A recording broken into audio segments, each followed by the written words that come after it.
meron ka bang kilalang attorney Meredith Simmons? Nag-attempt si Meredith na agawin sa akin si Constantino many years ago. Kaya ingatan mo ang asawa mo dahil baka ikaw naman ang maging biktima ng ahas na yun. Kung ayaw talaga makapag-usap si Ino sa'yo, maybe there's someone you know na pwedeng kumausap sa kanya para i-convince siya na makipagbati na sa'yo. Nasubaybayan ko kung paano siya lumaking sutil at maldita noon. Kaya nahihirapan akong maniwala na talagang bumait na siya. Nang lahat naman po tayo pwedeng magbago, diba? Bigyan na lang po natin ng chance yung kapatid ko. Mag-iingat ka pa rin, ha?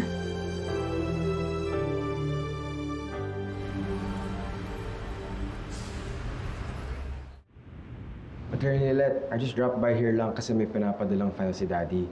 Pero kailangan ko umalis agad. Ano po ba yung gusto mong sabihin sa akin? Ay, huwag kang mag-alala, Ino. Ay, sandali lang to. May i-request lang sana ako sa'yo eh. Baka pwede kausapin mo na si Trixie. Kung ano man yung tampuhan nyo, sana maayos nyo na. Miss na miss ka na kasi niya eh.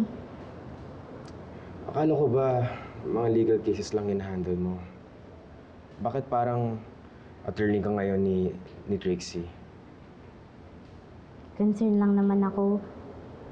Nakita ko kasi kung gaano siya kaapektado sa hindi niyo pagkakaunawaan eh. Bakit sobrang pagde-defend mo kay Trixie? After lahat na nangyari. Don't mind me. It's not my place. Alis na ako. Eh, sandali lang. Alam mo naman na nagtrabaho ko noon sa mga ingano. Kahit wala na ako sa poder nila, nandun pa rin yung malasakit ko sa kanya. Alam ko hindi siya perfect.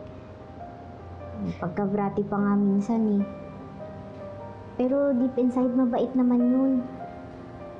Kaya sana bigyan mo pa siya ng isa pang chance. Pasensya ka na, Attorney Lilet. Pero hindi ka mapagbibigyan ng request mo. I'm sure Trixie's all the nice things you paint her out to be. Kaya lang, di na ako nag-enjoy na kasama siya eh. I don't think na babalik pa kami sa dati. Kaya, mas mabuting na iwasan ko na lang siya. Kasi, ayoko na rin siyang paasahan sa wala. Now, if you'll excuse me, I gotta go na.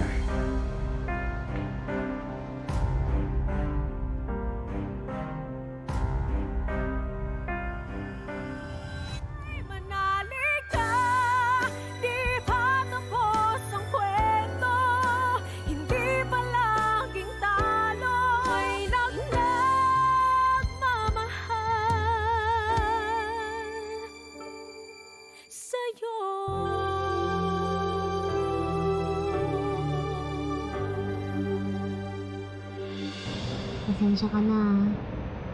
Lahat na ginawa ko para encourage si Ino na makipagbati sa'yo. Pero mukhang malalim pa rin yung tampo na eh. Kinumbinsi mo ba talaga siya? Baka naman hindi mo ako dinefend ng maayos.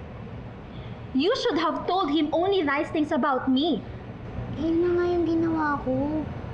Para na nga ako nagsisales talk eh. Pero kahit anong sabihin ko, sarado na talaga yung isip niya.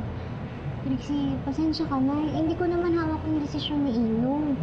He's the first boy that I really liked. Bakit ayaw na niya sa akin? Bakit ang bilis naman niya magsawa? Trixie, huwag ka na malungkot. Bata ka pa naman eh. Sigurado marami ka pang makikilalang iba. Baka hindi pa rin ito yung tamang oras para mag-boyfriend ka. Mag-focus ka na lang muna sa pag-aaral mo. No! I don't need your pity. Just want to be alone right now.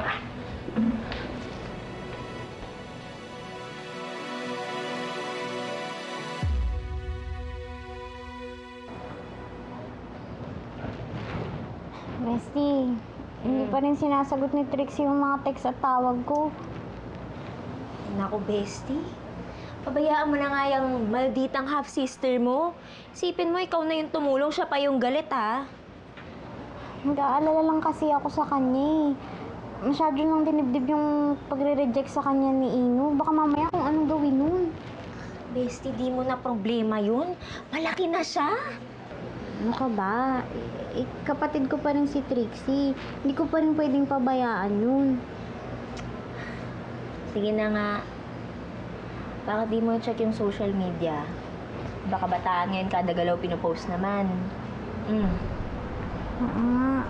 Hey, Trickster! See you at the bar! Tara, bestie, samahan mo ko. Sige.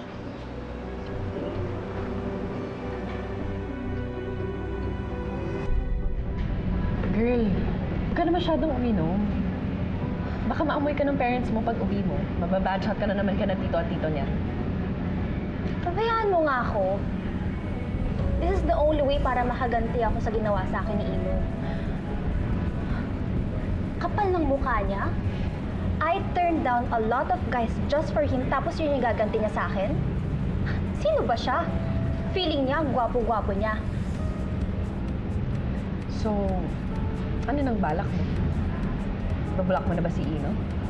Titigilan mo na siya? The hell I won't. I'm Trixie Engano and nobody dumps me. Ako yung nakikipag-break sa mga lalaki, not the other way around. Hindi ako papayag na ganun na lang yun.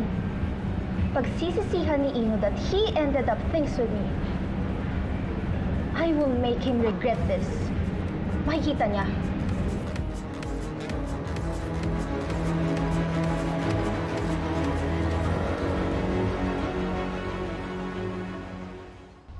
Hi, Ann.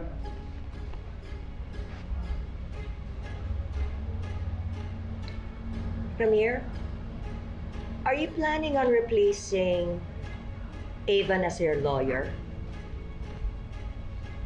Man, Avon has been our family lawyer for the last 20 years. Isa pa, matali ko siya kaibigan. So bakit ka naman siya papalitan? I was looking at your laptop last night, and you were actually looking at the profile of this attorney Meredith Simmons? Why? Bakit mo pinapakialaman ng gamit? You have no business going through my stuff. Excuse me, you haven't answered my question, Ramir. Why the sudden interest in that woman?